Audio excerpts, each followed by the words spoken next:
What's up, explorers? Adam Carroll, Nick Durr, and here at Mastery of Money, our commitment is to help you focus on money now so you don't have to worry about the money later. And today, on today's episode, we are answering the question, how do I start investing? A very important question.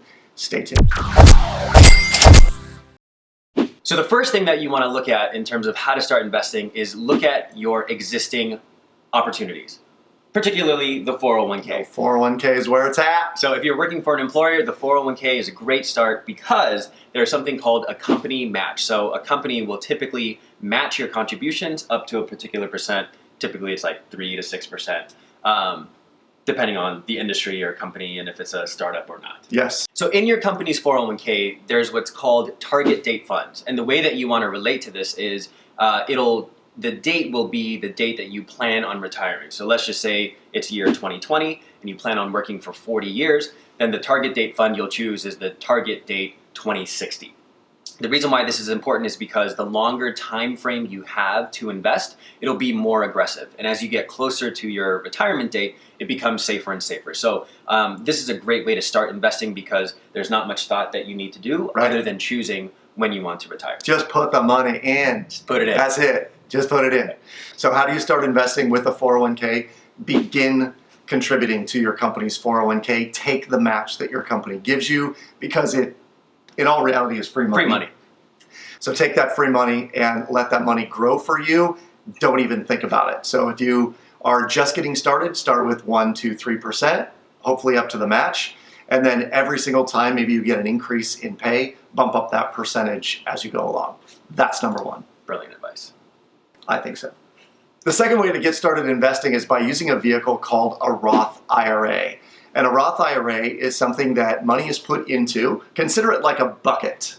A Roth IRA is a bucket. The money goes in the bucket, and then the money in that bucket is invested in various things. Much like a 401k is invested in those target date funds, a Roth IRA can be invested in a variety of things. It might be mutual funds, it might be exchange traded funds, it might be index funds, it might be individual stocks. But that Roth IRA is a bucket of money you're going to put into every single year, and there is an amount that you can put in every single year that typically creeps up year over year. I believe this year is $6,000 in 2019.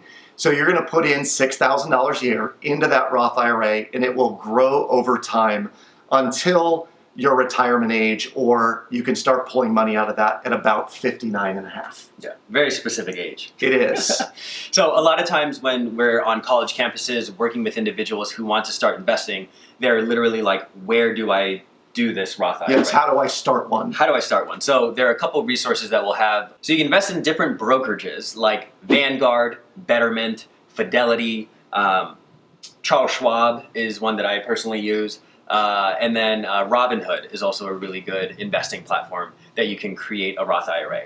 So in terms of the logistics, you would literally go onto their website, look at the tabs for investing, open a Roth IRA, and typically what will happen is that you need to connect a funding source, so for example your bank, and then you transfer money from your bank to the Roth IRA. And once it's in the Roth IRA, like Adam was saying, it's in this bucket, you can then choose where you want to put it and invest it. Yes. And for those of you that are just getting started and it seems like there's so many choices you don't know where to go, a very simple rule of thumb is to put the money that you've deposited into that Roth IRA into a very simple index fund like the S&P 500 index fund. You'll find that as a stock ticker, it's SPY. And the reason that's so simple is over the last 100 years, the S&P 500 index has averaged about a 10% return per year over those 100 years. So if you want to set it and forget it, put it in that fund and just know that the more money you put in, the more money you'll have down the road. Yep. And if you want to know a little bit more about how the Roth IRA works, we have a video that you can check out here. All right, so one way that you can start investing is in what we had mentioned before, which is a target date fund. But if you wanted to be a little more active and proactive in selecting, particular stocks and bonds and riskier investments and safer investments, you can consider the rule of 100. So when you take the number 100 and subtract your age, I'm 27 years old, so 100 minus 27 is 73. The rule of thumb is that I should have 73% of my portfolio invested in stocks and then 27% invested in bonds. So to simplify that idea, if you are putting money in that Roth IRA or in a new retirement vehicle, looking for a target date fund will satisfy that requirement of a certain amount in stocks and a certain amount of bonds, just in case it's confusing for you.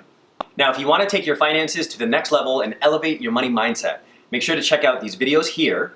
And hit subscribe while you're doing it so that you're reminded every Monday, Wednesday, and Friday when new content is released. So just remember, we'll see you next time, and bag that baguette.